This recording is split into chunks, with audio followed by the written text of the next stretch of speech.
देखो बच्चों, कठिन सवाल आसान जवाब। क्योंकि गणित हुआ आसान रे बच्चों, गणित हुआ आसान। अंकों का है खेल निराला, जोड़ घटाओं ने क्या कर डाला। क्योंकि गणित हुआ आसान रे बच्चों, गणित हुआ आसान। शून्य का है खेल अजब, अंकों के संग करे गजब। कभी अंकों को शून्य बनाता या अंकों का मान बढ़ाता। क्योंकि गणित हुआ आसान रे बच्चों, गणित हुआ आसान। क्योंकि गणित हुआ आसान रे बच्चों, गणित हुआ आसान। क्योंकि गणित हुआ आसान रे बच्चों, गणित हुआ आसान।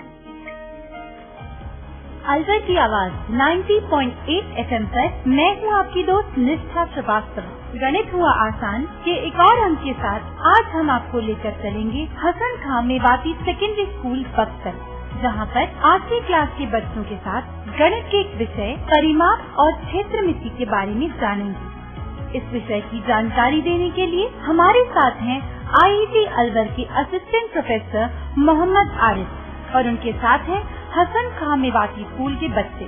तो चलिए जानते हैं क्या होती है क्षेत्रमिति और क्या होता है परिमाप। प्यारे बच्चों, मैं Mohammad Arif, assistant professor IIT group of institution Alwar. मैं आज आपके बीच आज का जो हमारा विषय है वो है परिमाप और क्षेत्रमिति। जो हमारा क्षेत्रमिति और परिमाप के बारे में हम आज आपसे बात करेंगे। अब बात करने से पहले आप थोड़ा अपने बारे में बताएं। आपका नाम? मोहसिना। कौन से स्कूल से हैं आप? हसन खां मेवाती सेकेंडरी स्कूल बक्सर की चौकी अलवर। आपका नाम? मईसा। स्कूल? हसन खां मेवाती सेकेंडरी स्कूल बक्सर की चौकी अलवर। सहाना। स्कूल कौन सा? हसन खां मेवाती सेकेंडरी स्कूल बक्सर की चौकी अलवर। कौन सी क्लास में पढ़ते हैं आप? 8। आपका नाम? जी मोहम्मद मुस्तफा। स्कूल का नाम क्या आपका? जी हसन खां मेवाती सेकेंडरी स्कूल बक्सर की चौकी अलवर। कौन सी क्लास के स्टूडेंट हैं आप? जी 8। आपका नाम? अंकित यादव। स्कूल का नाम? हसन खां मेवाती सेकेंडरी स्कूल बक्सर की चौकी अलवर राजस्थान। कौन सी क्लास के स्टूडेंट हैं आप? 8 क्लास का। बहुत अच्छे। नाम आपका? नासिर खान। हसन खां मेवाती सेकेंडरी स्कूल बक्सर की चौकी अलवर। कौन सी क्लास में? 8। नाम? अलीजान खान। स्कूल का नाम? हसन खां सेकेंडरी स्कूल बक्सर चौकी अलवर। कौन सी क्लास में आप? 8 क्लास। तो बच्चों, आज हम आपको परिमाप और क्षेत्रमिति के बारे में बताएंगे। तो क्या आप में से कोई परिमाप के बारे में जानता है? परिमाप के बारे में? परिमाप के बारे में कोई जानता है? नहीं सर। परिमाप का मतलब, परिमाप जो है 2 शब्दों से मिलकर बना होता है। कितने शब्दों से? बहुत अच्छे। परि प्लस माप, है ना? किससे मिलकर बना होता है? परि प्लस माप। गुड। तो जब हम कोई नाम रखते हैं, जैसे हमने परिमाप नाम रखा है ना, तो जब ये मैथमेटिक्स स्टार्ट हुई होगी और हमें जरूरत पड़ी होगी परिमाप की, तो कुछ सोच समझ के ये नाम रखा गया होगा कि किस चीज को हम परिमाप कहें, क्या चीज परिमाप होती है। ठीक है? तो जैसे हमें नाम से पता लग रहा है परिमाप, यहाँ परि का मतलब है संपूर्ण, पूरा। जो है परि का मतलब क्या है? हमें संपूर्ण। माप मीन्स जो हम नापते हैं, है ना? जो नापते हैं। तो परिमाप से हमें पता लगा, जो नाम से हमें दिखने में लगा, किसी आकृति की पूरी माप। क्या हुआ? किसी आकृति की पूरी माप। गुड। ये क्या कहलाएगा? परिमाप कहलाएगा। अब जब आकृति की बात आती है तो आकृति तो हमारे पास बहुत सारी है। जैसे आकृति कौन कौन सी होती है? जैसे त्रिभुज, जानते हो? चतुर्भुज में आयत आती है आपकी, वर्ग, और एक आपने सर्किल का भी नाम सुना होगा जिसे कहते हैं हिंदी में वृत्त। देखे हैं? गुड। तो वृत्त भी क्या है?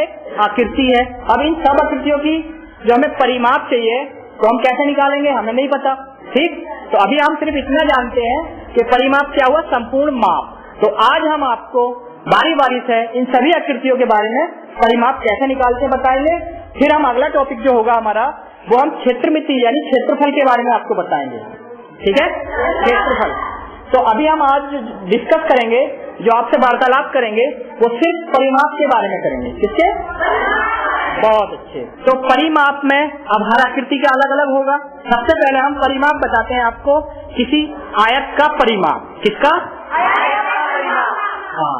तो प्यारे बच्चों, आयत का परिमाप हम कैसे निकाल सकते हैं, उसके लिए बताने से पहले किसी आयत का एग्जाम्पल बताइए, कोई उदाहरण बताइए जो चीज आयत हो। कोई भी आयत जैसी चीज जो आपने देखी हो, तो उस आयत कोई उदाहरण बताइए। जैसे आयत, जैसे ब्लैक बोर्ड, बहुत अच्छे, यानी जैसे हमारा ये बोर्ड, इसके अंदर हमारे पास दो चीजें होती हैं। क्या क्या होती है? दो चीजें।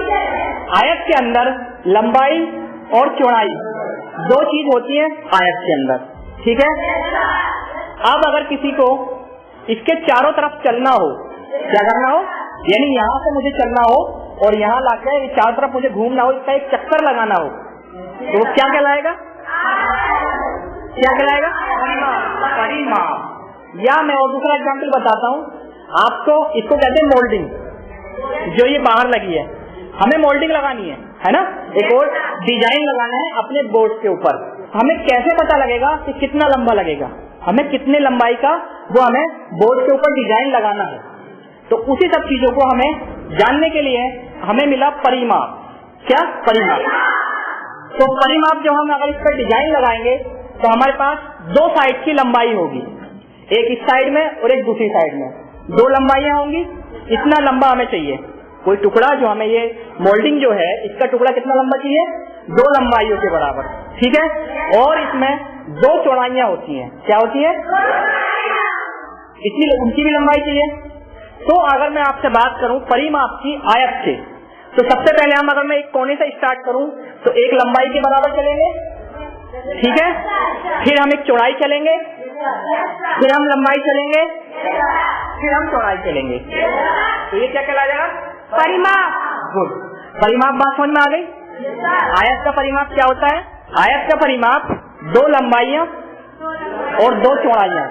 अगर हम इनकी दूरी नापने के बाद जोड़ दें तो हमें क्या मिलेगा? परिमाप, ठीक है। क्लियर? तो अब इसके लिए हमारे महान गणितज्ञों ने सूत्र भी बता दिया आपको। सूत्र ये बताया था कि लंबाई प्लस चौड़ाई, फिर लंबाई, फिर चौड़ाई। अगर इन चारों को हम जोड़ दें तो हमें परिमाप मिल जाएगा। क्या मिल जाएगा बच्चों? इसी को हमने एक और सूत्र बना दिया, 2 गुणा लंबाई प्लस चौड़ाई। अगर हम लंबाई प्लस चौड़ाई को जोड़ने के बाद 2 से गुणा कर दें तब भी हमें आयत का परिमाप मिल जाएगा। क्या सूत्र बताया मैंने आयत के परिमाप का? 2 गुणा लंबाई प्लस चौड़ाई, यानी लंबाई और चौड़ाई को जोड़ने के बाद अगर मैं उसे 2 से गुणा कर दूं तो क्या मिल जाएगा बच्चों? बहुत अच्छा, क्या मिल जाएगा? परिमाप। गुड। उसके बाद ये तो हमने आयत के परिमाप की बात करनी थी। अब मुझे ये बताओ आयत के परिमाप की जरूरत कहाँ पड़ती है? क्यों हम आयत के परिमाप को पढ़ रहे हैं? आज तक कहाँ जरूरत पड़ गई हमें आयत के परिमाप की? तो उसके लिए आप मुझे कोई उदाहरण बताओ जो आपके घर में, खेत में, कहीं भी कोई चीज ऐसी जो आपको आयत के परिमाप की जरूरत पड़ती हो। क्या आपको कोई याद है? जैसे मकान बनाते उसमें जरूरत पड़ती है। अच्छा, मकान बनाने में जरूरत पड़ती है। और कोई? जैसे जंगले में जरूरत पड़ती है। बहुत अच्छे, यानी कि भाई हमें किसी अपने मकान की छत है हमारी, है ना, किसी भी मकान की छत है और वो हमारे आयताकार मकान है, तो हमें उस पर जंगला लगवाना है। क्या लगवाना है? तो जंगला हमें कितना लंबा लगवाना हमें क्या पता? नहीं पता ना।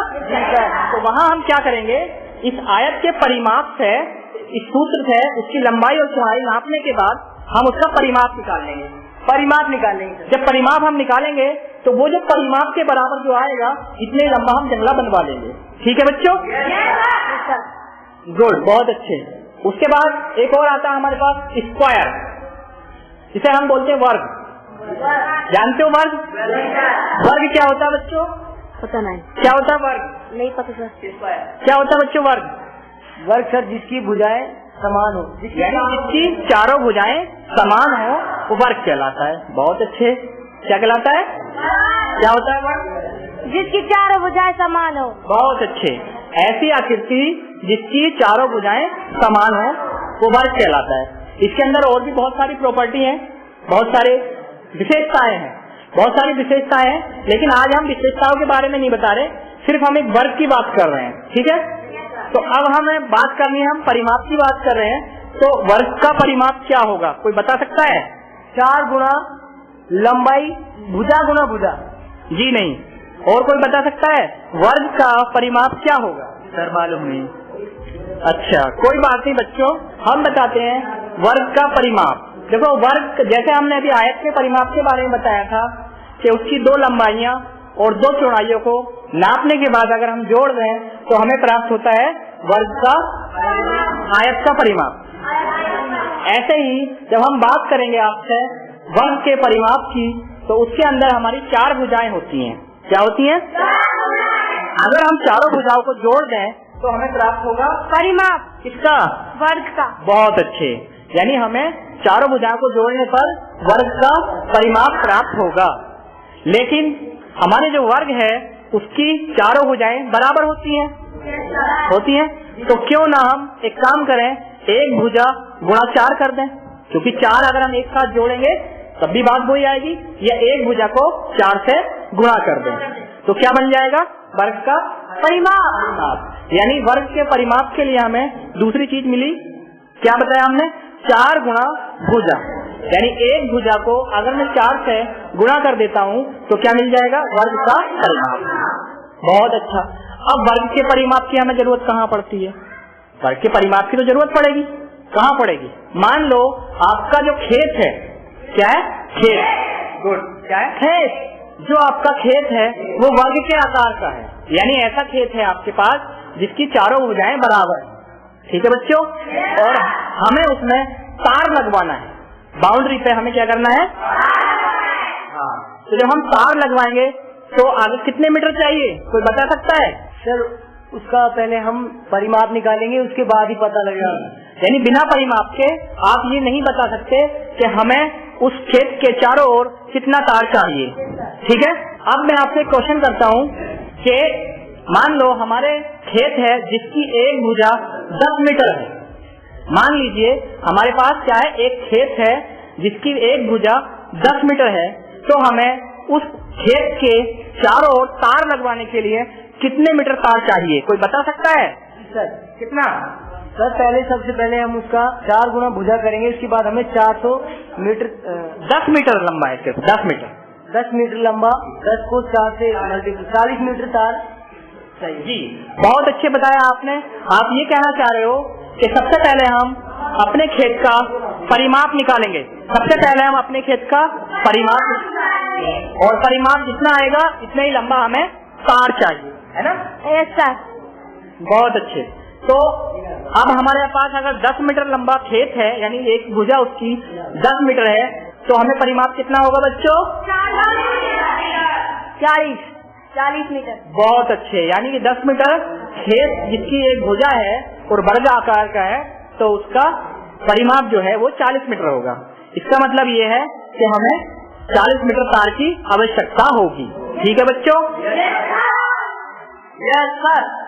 एक और उदाहरण बच्चों, जैसे मान लीजिए आपको एक पार्क में गए हुए हैं, आप किसी पार्क में, और वो पार्क जो है आपके वर्ग के आकार का है, यानी वर्गाकार है, और उसके चारों तरफ जो उसकी बाउंड्री से सटे हुए कुछ फूल फंकड़ियां लगी हुई हैं, यानी हमें कुछ डेकोरेट कराना है उसके चारों तरफ।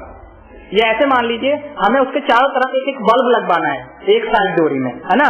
तो हमें वहाँ कितने बल्ब, यानी कितनी लंबाई की डोरी चाहिए, कितने लंबाई का हमें केबल चाहिए, उसके लिए हम क्या करेंगे, तो बता सकता है? परिमाप निकालेंगे। बहुत अच्छे, यानी हमें सबसे पहले चारों तरफ की दूरी के लिए हमें क्या चाहिए? सबसे पहले परिमाप चाहिए।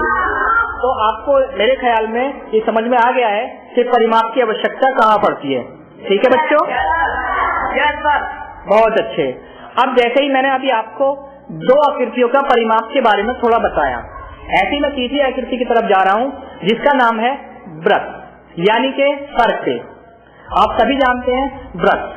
वृत्त क्या होता है, कोई बता सकता है मुझे? गोलाकार। गोला वृत्त नहीं होता, गोला अलग चीज है, वृत्त बताइए। सर नहीं पता। नहीं पता। और किसी को पता है वृत्त के बारे में? जिसकी आकृति गोल हो, जिसकी आकृति गोल हो। कोई उदाहरण बताइए आप हमें कि भाई ये चीज वृत्त है। जी बोल नहीं होता। और कोई उदाहरण? Good, very good. जैसे साइकिल का पहिया, वो क्या है हमारे पास? एक वृत्त है, वर्ग नहीं वृत्त, सर्किल। और कोई उदाहरण लड़कियां बताएं? चूड़ी। चूड़ी, बहुत अच्छे भाई, चूड़ी तो याद रहेगा ही।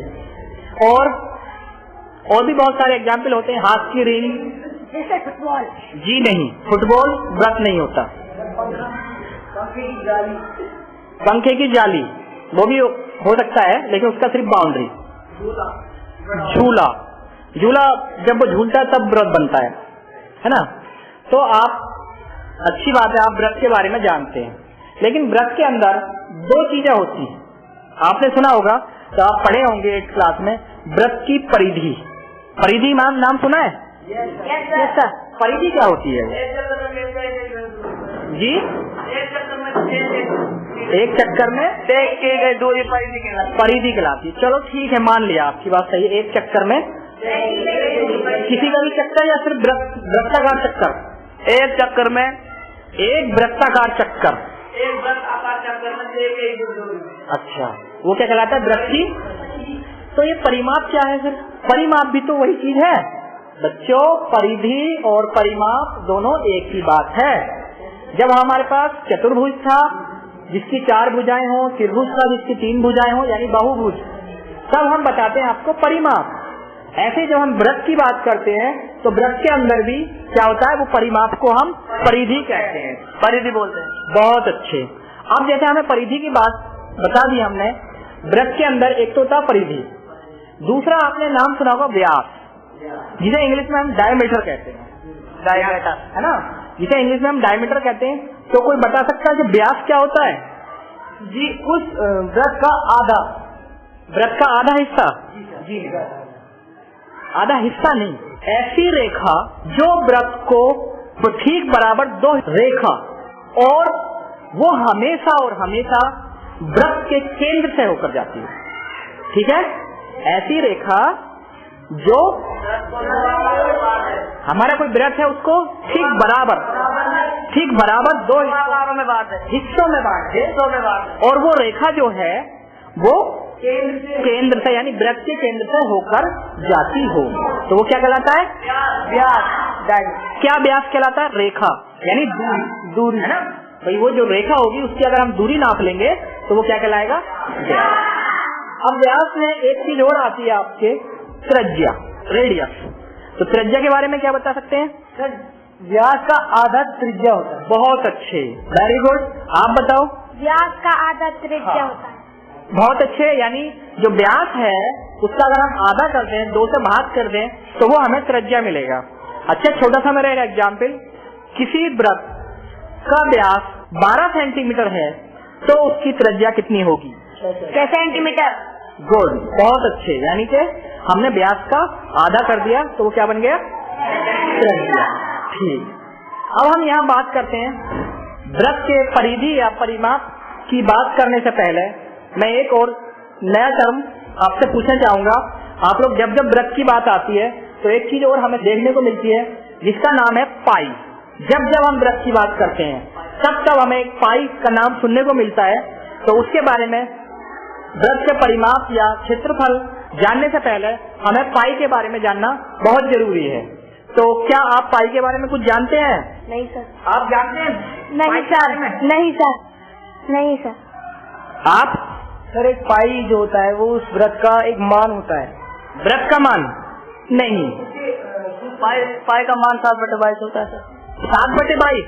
नहीं। आप बता सकते हैं पाई के बारे में? जी नहीं। पाई का कुछ मान होता है, आपने सुना होगा। जैसे जब जब हम कोई सवाल हल करते हैं तो पाई का मान 22/7 मानते हैं, है ना। तो वो 22/7 है क्या चीज? वो आज तक समझ में नहीं आया। किसी के आया? यानी 22/7 क्या मतलब है कि वो 22/7 कैसे हो गया, या क्या है वो 22/7? यानी आपको मान तो पता है 22/7, लेकिन ये नहीं पता कि वो पाई क्या है ना। तो हमें क्या है, परिमाप से पहले पाई के बारे में जानना बहुत जरूरी है। अब अगर हम किसी व्रत के परिमाप की बात करें तो क्या आप परिमाप निकाल सकते हो? Yes sir. व्रत का परिमाप निकाल सकते हो? एक व्रत का परिमाप? Yes sir.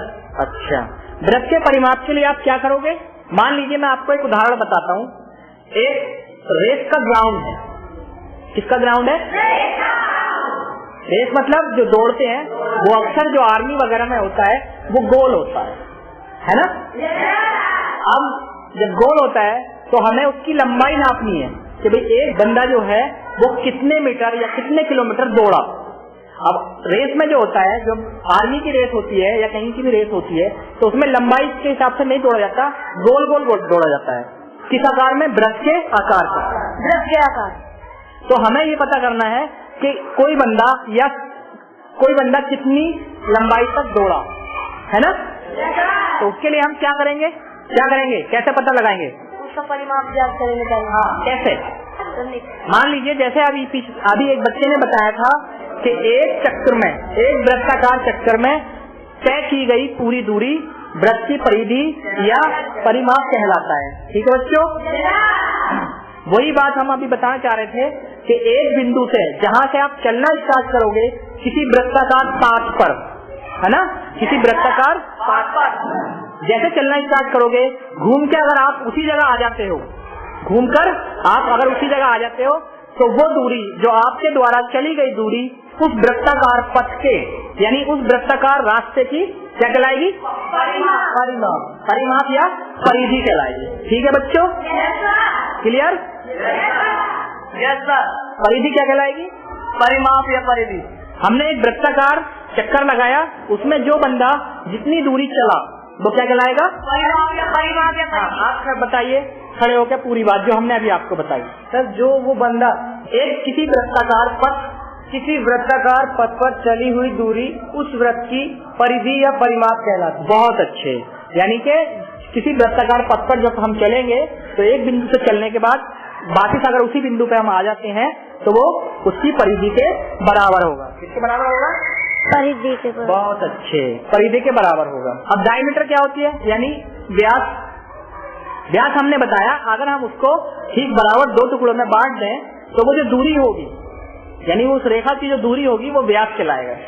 तो बच्चों जो पाई है वो पाई परिधि और व्यास का अनुपात ही पाई कहलाता है। क्या होता है? परिधि या व्यास का अनुपात कहलाता है। हाँ, जैसे परिधि और व्यास का अनुपात पाई कहलाता है। यानी अगर आप किसी वृत्त की परिधि नापने के बाद उसको उसके व्यास से अगर भाग कर दें, परिधि को व्यास से अगर हम भाग कर दें तो हमें पाई का मान मिलेगा। किसका मान मिलेगा? पाई का। कैसे मिलेगा? परिधि का। अगर हम देखो किसी वृत्त की परिधि को नापकर उसके व्यास से अगर हम भाग कर दें, यानी किसी वृत्त की परिधि की लंबाई को उसके व्यास की लंबाई से भाग कर दें तो हमें पाई मिलेगा। क्या मिलेगा? पाई। यानी इससे हमें साफ साफ मिलता है, अगर किसी वृत्त की परिधि 22 मीटर है, ठीक है, किसी वृत्त की परिधि 22 मीटर है तो उसका व्यास कितना होगा? 7 मीटर। पाई का मतलब ही ये है, पाई क्या होता है?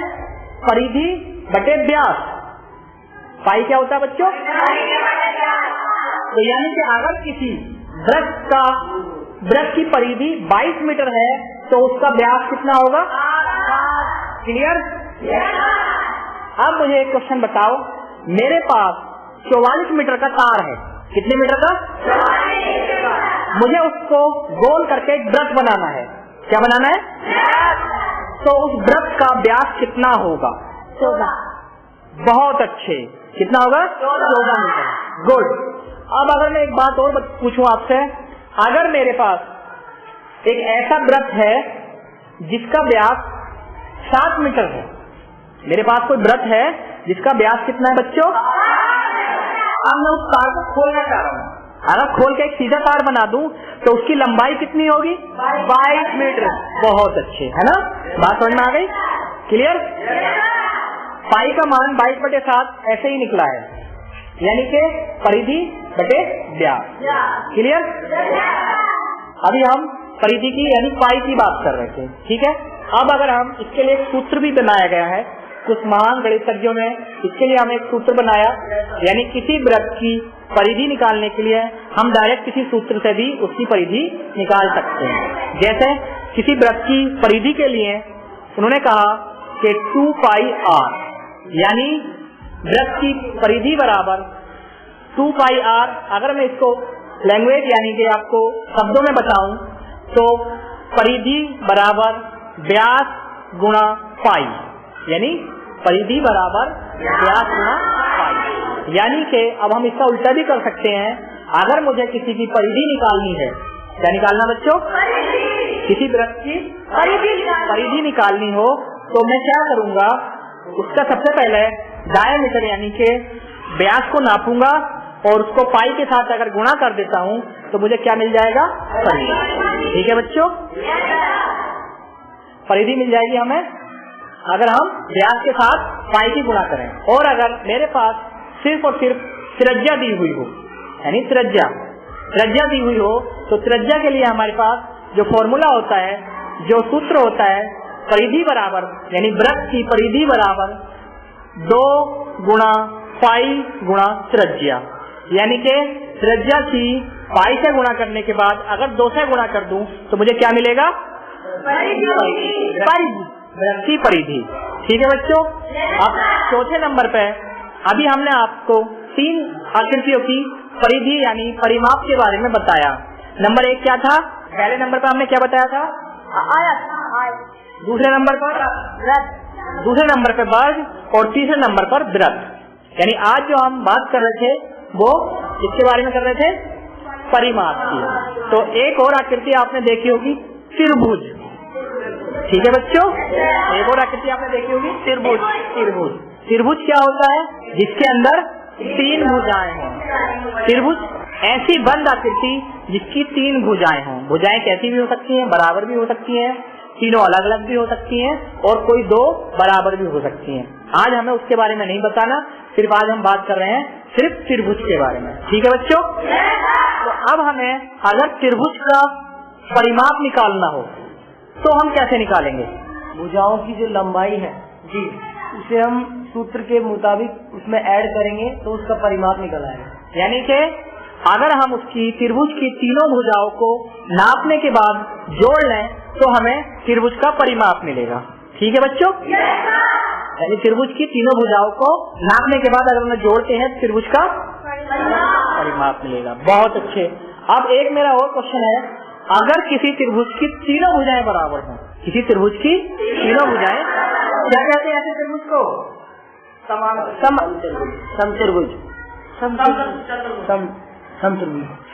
समत्रिभुज। चतुर्भुज नहीं, चतुर्भुज में 4 भुजाएं होती हैं, हम यहाँ बात कर रहे हैं त्रिभुज की। तो ऐसा त्रिभुज जिसकी तीनों भुजाएं बराबर हो क्या कहलाएगा? समत्रिभुज। समबाहु त्रिभुज क्या कहलाएगा? ऐसा त्रिभुज जिसकी तीनों भुजाएं बराबर हो, यानी समबाहु। देखो इसके नाम से हमें पता लग रहा है, सम मीन्स होता है बराबर होना, बाहु मीन्स भुजाएं, त्रिभुज यानी ऐसा त्रिभुज जिसकी तीनों भुजाएं बराबर हो क्या कहलाएगा? तो ऐसे त्रिभुज की यानी समबाहु त्रिभुज की अगर हमें परिमाप निकालना हो तो हम कैसे निकालेंगे? तीनों भुजाओं को पहले नापेंगे, उनको फिर जोड़ देंगे, है ना? तो अगर हम तीनों भुजाओं को नापने के बाद जोड़ देंगे तो हमें क्या मिलेगा? त्रिभुज का परिमाप। बहुत अच्छे। लेकिन अगर तीनों भुजाएं बराबर हैं तो हम ऐसा भी तो कर सकते हैं कि 3 गुणा 1 भुजा कर सकते हैं ना? यानी कि समबाहु त्रिभुज की अगर परिमाप की हम बात करें तो समबाहु त्रिभुज का परिमाप बराबर 3 गुणा 1 भुजा। अब मैं एक छोटा सा सवाल आपसे है, किसी समबाहु त्रिभुज की एक भुजा यानी साइड जो है 5 मीटर लंबी है, किसी समबाहु त्रिभुज की एक भुजा यानी साइड 5 मीटर लंबी है, तो उस त्रिभुज का परिमाप क्या होगा? कोई बता सकता है? 15 क्या त्रिभुज की भुजा? हमने कहा हमारा क्वेश्चन है किसी त्रिभुज की एक भुजा 5 मीटर लंबी है, 5 मीटर, तो उसका परिमाप कितना होगा? 15 मीटर। गुड। देखो बच्चों, जब हम क्षेत्रमिति की बात करते हैं तो आपको उसका मात्रक बताना बहुत जरूरी है। क्षेत्रमिति की जब हम बात करेंगे तो उसका मात्रक आपको बताना जरूरी है। जैसे मैंने अभी आपसे कहा कि 5 मीटर, तो आपका जो आंसर आएगा यानी 15 मीटर होगा, ना कि सेंटीमीटर। तो जब हम मेंसुरेशन की बात करेंगे तो मेंसुरेशन में आपको सबसे पहला बिंदु यही होगा कि आपको मात्रक जरूरी बताना है। ठीक है?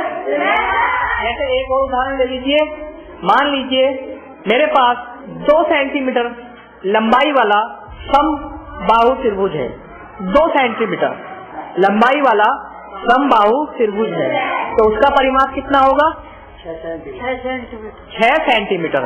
कैसे निकाला आपने? प्लस करके यानी 2 2 2 3 बार जोड़ लिया तो आपका 6 सेंटीमीटर मिल गया। या आप ये भी कर सकते जैसा कि हमने आपको सूत्र बताया, क्या बताया कि 3 गुणा भुजा, 3 गुणा भुजा कितनी है? 2 सेंटीमीटर बराबर कितना हो गया? 6 सेंटीमीटर। ठीक है बच्चों, ठीक है। तो बच्चों आज हमने जो आपको बताया वो परिमाप या परिधि के बारे में बताया।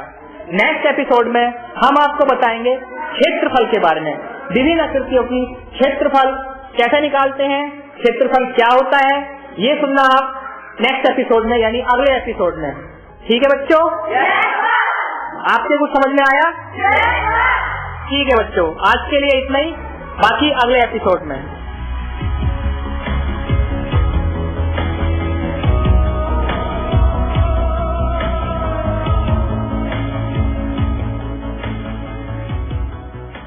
क्यों बच्चों, अब तो आप जान ही गए होंगे कि क्षेत्रमिति और परिमाप क्या होता है।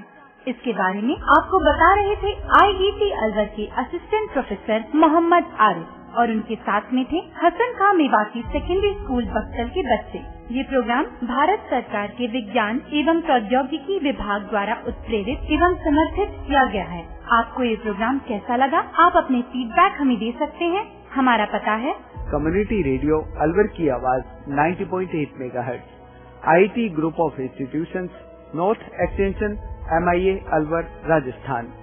हमारे फोन नंबर हैं 9587908908 और दूसरा नंबर है 0144512190। आप हमें मेल भी कर सकते हैं। हमारी ईमेल ID है radioalvar@gmail.com। अब अपनी दोस्त निष्ठा श्रीवास्तव को दीजिए इजाजत। अगली बार कुछ और नया लेकर आपके साथ हम जुड़ेंगे। नमस्कार।